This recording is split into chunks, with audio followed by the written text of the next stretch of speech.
कभी आपने सोचा है कि मिस्र के सहरा में मौजूद वो अजीमुशान इमारतें जो हजारों साल पुरानी हैं, आखिर बनाई ही क्यों गईं? क्या वो वाकई फिरौनों की कब्रें थीं या फिर किसी साइंसी मकसद के लिए तामीर की गई मशीनें? आज साइंस ऑफ ईस्ट में हम खोलने जा रहे हैं एक ऐसा राज जो शायद इंसानियत की समझ से भी परे है। 3000 साल कबल जब दुनिया अभी पहिए की इजाद पर हैरान थी, तब मिस्र के रेगिस्तान में एक कौम आसमान को छूती इमारतें खड़ी कर रही थी।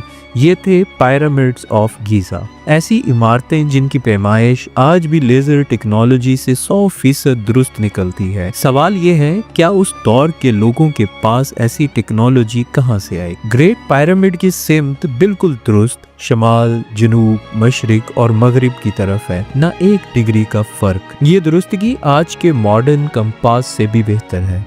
क्या आप जानते हैं ग्रेट पिरामिड की ऊंचाई और ज़मीन के मुहीत यानी अर्थ सरकमफेरेंस का रियाजियाती ताल्लुक इतना दुरुस्त है कि आज के साइंसदान हैरान हैं कि ये इल्म मिस्र वालों के पास हजारों साल पहले कैसे पहुंचा। कुछ माहिरीन का कहना है कि पिरामिड सिर्फ कब्रें नहीं बल्कि एक पावर प्लांट जैसी साइंसी मशीन थी, क्योंकि अंदर इस्तेमाल होने वाले पत्थर, खास तौर पर ग्रेनाइट जो बिजली को चलाता है और लाइमस्टोन जो इंसुलेटर यानी रोकने का काम करता है, ऐसे लगते हैं जैसे किसी इलेक्ट्रिकल सर्किट का हिस्सा हो। अब सोचिए, अगर ये इमारत बिजली पैदा करती थी तो इस बिजली का इस्तेमाल किसने किया? हालिया रिसर्च के मुताबिक पिरामिड की साख्त में ऐसी फ्रीक्वेंसीज देखी गई हैं जो जमीन की गुजरती लहरों से मेल खाती हैं। यानी मुमकिन है कि पिरामिड जमीन की तवानाई को चार्ज करता हो और फिर इसे किसी खास मकसद के लिए मरकजियत देता हो। क्या ये इमारत जमीन के साथ राब्ता रखने वाली एक एनर्जी एम्पलीफायर थी? यही वो सवाल है जो साइंसदानों को आज भी बेचैन रखता है। पिरामिड की साख्त सिर्फ जमीन के मुताबिक नहीं बल्कि आसमान के मुताबिक भी है। तीनों बड़े पिरामिड्स की तरतीब ओरियन बेल्ट नामी 3 सितारों से मेल खाती है। बिल्कुल वही फासला, वही जाविया।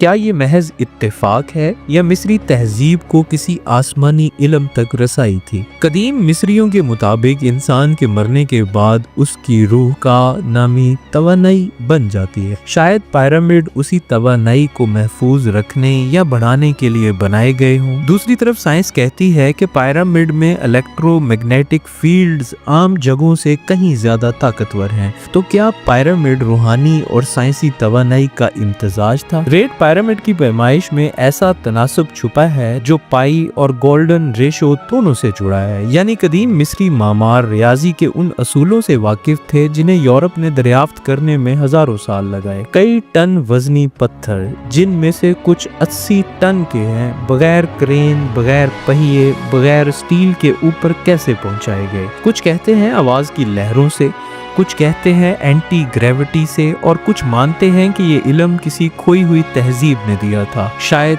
अटलांटिस की तहजीब। पिरामिड के अंदर छुपे कमरे ऐसी गूंज रखते हैं जो आवाज को मखसूस तरीके से बढ़ाते हैं। जदीद रिसर्च के मुताबिक ये साउंड वेव टेक्नोलॉजी कदीम सर्जरी या एनर्जी हीलिंग में इस्तेमाल होती होगी। यानी ये इमारत सिर्फ पत्थरों का ढेर नहीं बल्कि एक जिंदा साइंसी सिस्टम था। आज हम रॉकेट बना चुके हैं, चांद पर पहुंच चुके हैं, लेकिन आज भी पिरामिड का राज नहीं समझ पाए।